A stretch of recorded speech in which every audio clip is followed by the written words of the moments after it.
Hey guys, do you want to have a chance to get on the show? And what I mean by getting on the show is getting one of your mock drafts on the shows. I've been asked for years, hey, put my mock draft on the show. All right, we'll finally do it. Here's how you can get on. First of all, you got to follow me on Instagram. If you don't already, at HGramNFL, give me a follow. Number 2, DM me your mock drafts. Best ones are going to get on the show. I don't know how many that'll be. Could be 5, could be 10, could be 50. I'm not sure yet. Best ones will get on the show. I got to get to 5,000 IG followers. We're just over 300 away, 318. So once we cross 5,000 and I get enough good mock drafts, we will do a video around your mock draft. Sound good? Speaking of mock drafts, coming up, Mock Draft 12.0.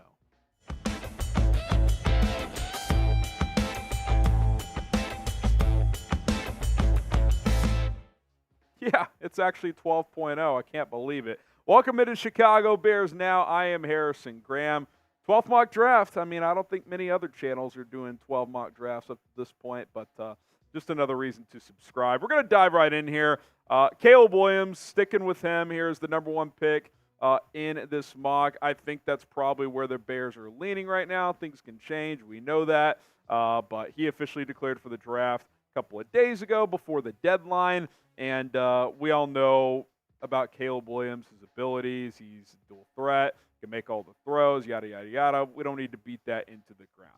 So what happens after you draft Caleb Williams? We're trading, baby. This won't be the only trade either. The Raiders come calling. I didn't like the board at 9. Both Rome Odunze, Malik Neighbors, and, of course, Marvin Harrison Jr. were off the board. And multiple edge rushers were left, so I was like, okay, I'll drop to 13. I think at least one of them will be left. I get 44 as well from Vegas, so I like that quite a bit. Bears don't have a second-round pick this year currently due to the Montez Sweat trade, so you move down 4 spots, you get a second. Sounds good to me. And they select, oh, wait, we're trading again. We're dropping 2 spots to 15, adding a third-round pick from the Indianapolis Colts. I love it. So just to recap, the number 9 pick turned into this.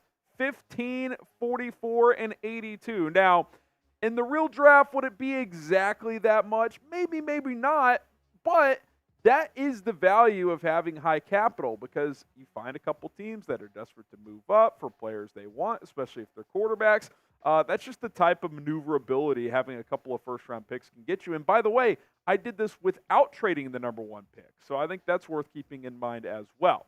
Okay, so Jared Verse, still on the board because when I was at 13, I still had Jared Verse and Leautu Latu on the board. So I was like, okay, I'll trade down a couple more spots. I get Verse, the edge out of Florida State, who was a bit up and down this year, started really well, finished very strong, though. And when you look at it, he's had 2 really good seasons at Florida State these past couple of years, 9 sacks in each season. TFLs were slightly down this year, but this is a powerful edge rusher who I think as a secondary guy opposite of Montez Sweat could take advantage of some one-on-ones. Now, the edge position, it sometimes takes guys a year to adapt to the NFL, so I'm not saying this guy's going to come in here and have 8 sacks as a rookie, but I think he would be a rotation guy at minimum right away, future starter if not from day one. And after Montez Sweat, that edge position is lacking, so I think adding one in free agency or in the draft pretty high is going to make some sense. Guess what? We're doing it again. This one won't be loved by everybody, but I'll say this, man. If you can get a first-round pick for Justin Fields, that's pretty appealing. Now, I'm hesitant to trade him to Pittsburgh because that's a smart organization. But if you get a first-round pick, he goes to the AFC, and if you want to do him a solid by sending him to a good organization, I don't hate it. I know Ryan Poles got fleeced by Pittsburgh in the Chase Claypool trade. That was a disaster. But, again, if you're moving on from Fields and you get a first-round offer to you, that's kind of hard to pass up, right? Like, I think that's something you would have to consider. And, yeah, he might thrive there, but he'd be thriving in the AFC. So I'd be open to it for a first-round pick. I don't think I'd do it for Pittsburgh's second-round pick. I think I can find a higher second-round pick elsewhere. But I want to know for you guys. Would you trade Justin Fields for a first-round pick? Type Y for yes, type in for no. I get it. There's a lot of people who don't want to trade Fields no matter what. I personally, I'll continue to say this whether you believe me or not, I have not made my final decision. I want to see what the offensive coordinator hire is first, and until that happens, I'm not making a final decision. But if it's a first-round pick, kind of feels like the decision gets a little easier, doesn't it? Type Y for yes, in for no, pin comment on today's video.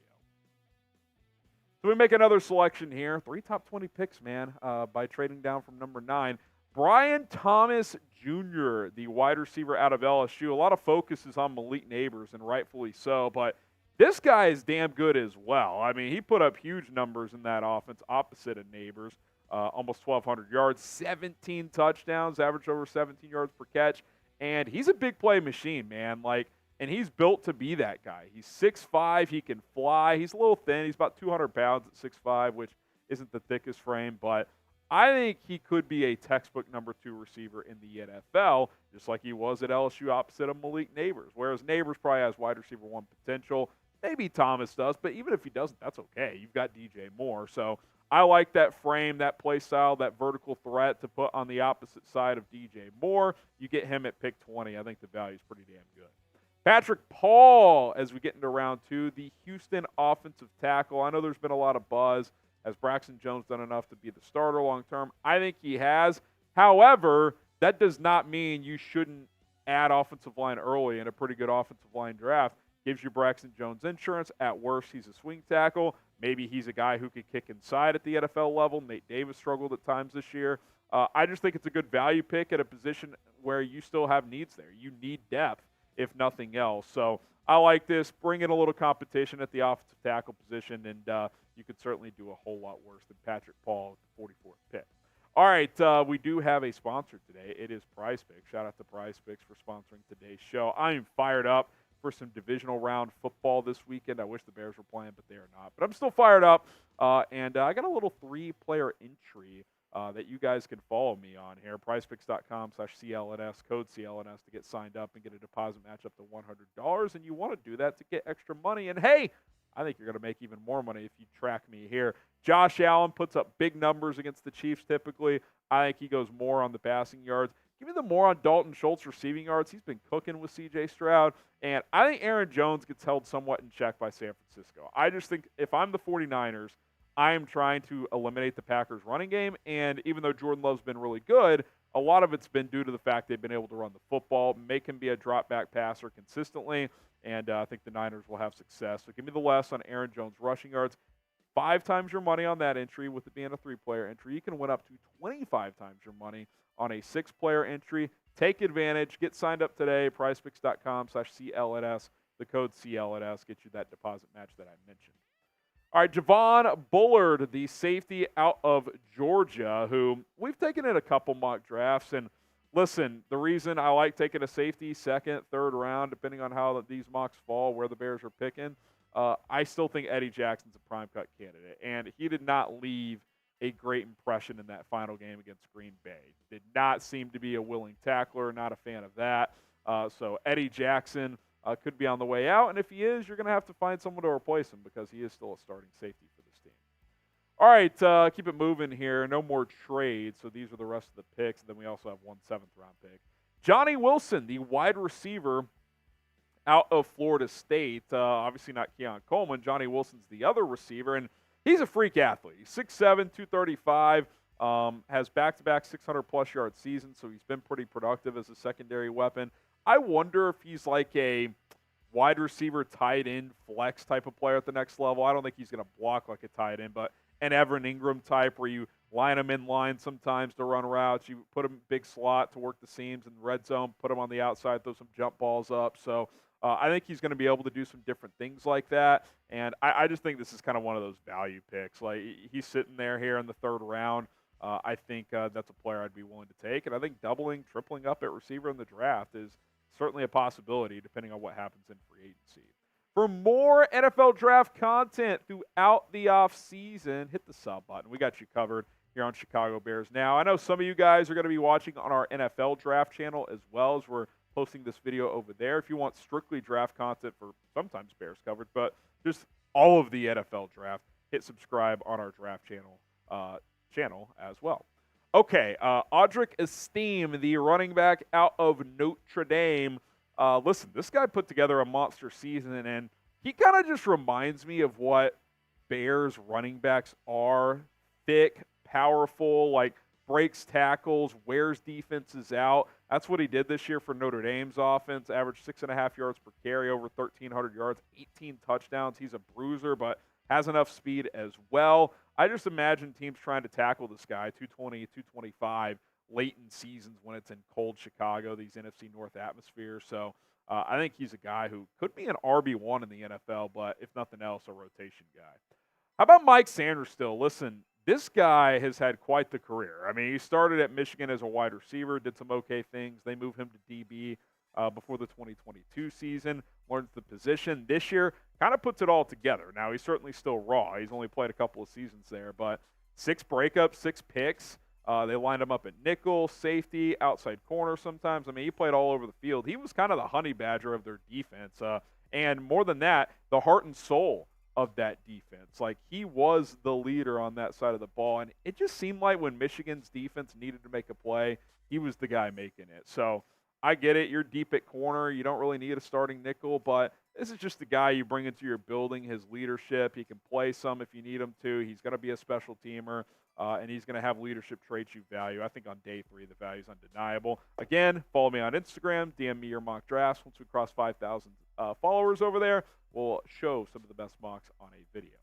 Okay, Dallin Holker, the tight end out of Colorado State, transfer, came in, put it all together this year, was pretty damn productive for the Rams this season. Had a big game against Colorado as well when they were dueling things out with Shedeur Sanders and those boys.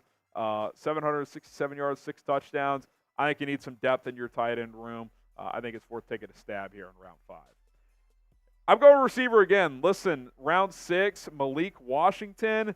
These numbers to me that he put up for the Cavaliers were just kind of nutty. He had over 1,300 yards.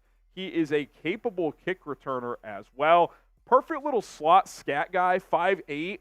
Now, if you bring in a guy like this, that probably means Velus Jones is off the team, but has Velus Jones done anything that you should just give him a spot next year? Maybe this guy gives you more production and you reset his rookie contract, whereas Velus Jones is entering year 3. Real quick here, round 7, 232, Tim Smith, the defensive tackle out of Bama, kind of was just a rotation guy there, never really reached his full potential, but talented guy, former high recruit, I think. Round 7, you're kind of just throwing darts. So why not add someone on the interior of that defensive line? All right, there you have it. Grade today's Bears mock draft 12.0. Listen, we're cranking away here. We're going to be doing a mock, I think, every single week from here on out, which if I'm doing quick math, what is that, 18, 20 weeks? I mean, we're going to reach 30-plus mocks. It's going to be something. A, B, C, D, or F. Grade today's Bears mock draft. Let us know how we did.